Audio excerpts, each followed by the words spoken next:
안녕하세요. 뉴스반장입니다.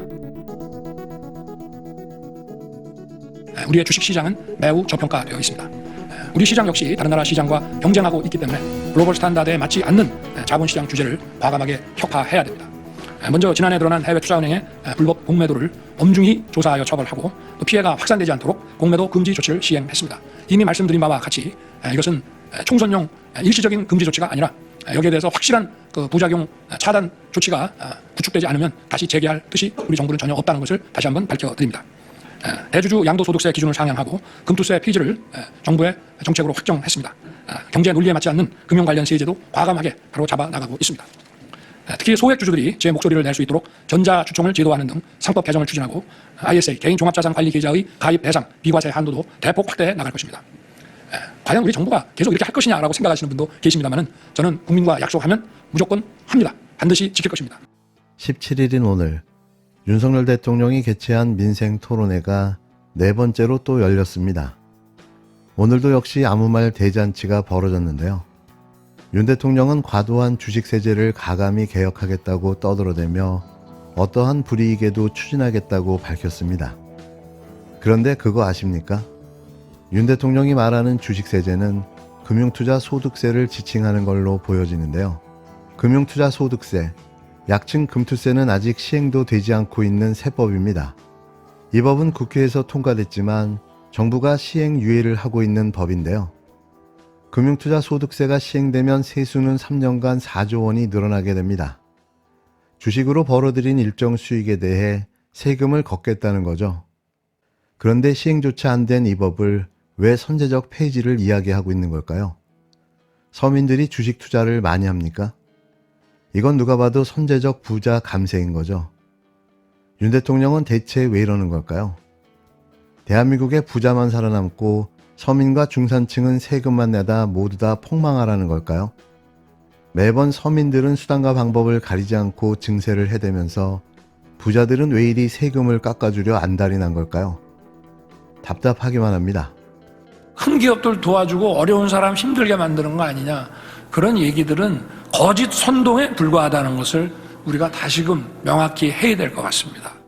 다주택자를 집값을 올리는 부도덕한 사람들이라고 해서 이런 징벌적 과세를 해오는 것은 정말 잘못된 것이고, 민생토론회에서 평소에 느꼈던 어려움들, 또 정부에 얘기하고 싶었던 의견들을 허심탄회하게 말씀해 주십시오. 윤 대통령은 신년 기자회견은 안 하면서 자기 말만 하겠다며 이상한 뻘짓을 벌이고 있는데요. 그것도 목적이 너무나도 노골적입니다. 부처별 업무보고를 민생 현장의 목소리를 더 듣기 위한 토론회 형식으로 진행한다는 취지였지만 총선을 앞둔 일방적인 정책 홍보의 자리로 활용되고 있는데요. 그냥 총선용 보여주기 쇼를 하고 있는 겁니다. 15일엔 윤석열 대통령이 발표한 반도체 지원책이 대기업 특혜가 아니냐는 논란이 있다는 점을 스스로 언급한 뒤 날을 세워 반응했는데요. 앞서 열린 토론회에서 윤 대통령은 재개발, 재건축 규제를 확 풀겠다고 했고 다주택에 대한 선심성 세금 완화 정책을 발표했습니다. 부동산 시장의 중요 정책들이 부처 내에서 합리성이나 여야 협의 과정의 필요성에 대한 논의 없이 깜짝 발표됐는데요. 참석자들 역시 토론회라기보다는 지역 민원을 토로하는 장이 되고 있다는 겁니다.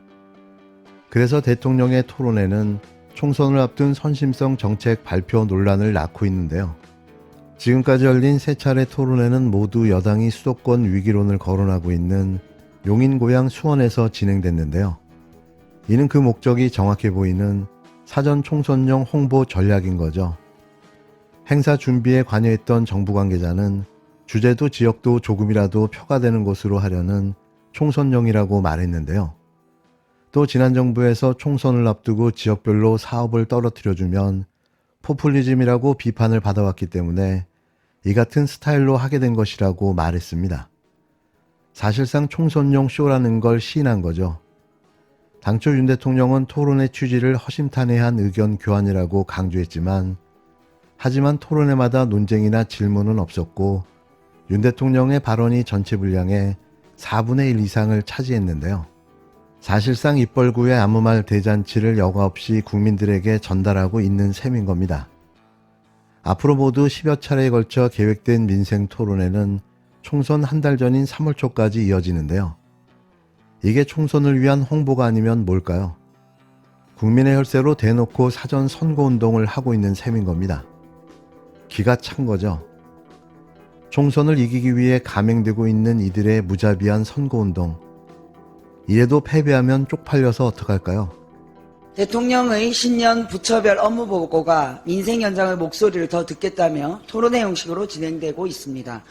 윤석열 대통령은 평소에 느꼈던 어려움들 또 정부에 얘기하고 싶었던 의견들을 허심탄회하게 말해달라고 했는데 대통령 발언이 전체 분량의 25% 이상을 차지했다고 합니다.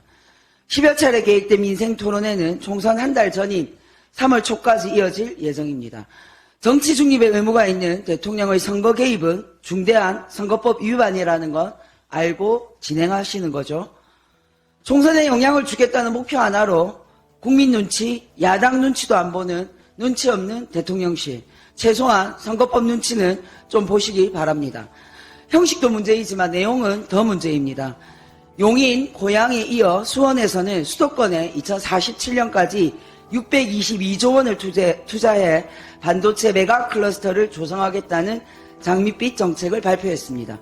이 깜짝 발표로 정부가 무엇인가 하고 있다는 착시 효과를 노렸다면 꼼수에 불과합니다.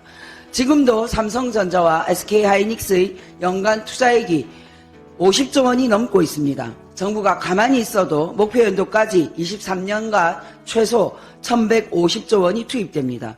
실제 정부 지원은 세금 혜택과 소요 전력 공급 방안밖에 없습니다. 더군다나 메가클러스터의 소요 전력은 기피시설인 원전에서 추가로 끌어쓰겠다는 계획입니다. 대한민국 원전 25기는 모두 수도권을 제외한 부산, 울산, 울진, 경주, 영광 등 수도권이 아닌 지방에 위치하고 있습니다. 보릿고개 시절 장남을 위해 온 집안이 희생한 아무랬던 시대와 무엇이 다릅니까? 윤석열 대통령의 DNA에 서울을 제외한 지역이라는 개념은 있기나 합니까? 양질의 일자리는 수도권에 만들고 지방은 전력 공급의 역할만 한다는 말입니까? 대통령 말대로라면 지역 소멸의 시계는 더 빨라질 수밖에 없습니다. 비수도권 청년들이 수도권으로 더 빠르게 빨려 들어갈 것입니다. 말로는 균형 발전을 외치면서 수도권 집중만 가속화시키는 윤석열 정권의 서울 메가시티에 이은 총선용 뻥튀기 정책, 노골적인 총선 행보는 결국 유권자의 준엄한 심판을 받을 것입니다.